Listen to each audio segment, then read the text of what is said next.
Assalamu Walaikum. Hello friends, how are you? Welcome back to my another video.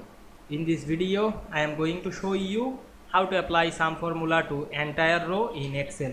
Let's get started. Now we can see here sum formula. Now we want to here some data. Now we want to make the entire row. Apply the sum formula. Select the down row. Then select write a formula. Now I am write the is equal to and write sum on our keyboard. Write the sum, then write the first bracket and select the first value, then write the clone and select the last value, then in the bracket, then press enter. We can see we make the entire row sum easily. You can apply another process.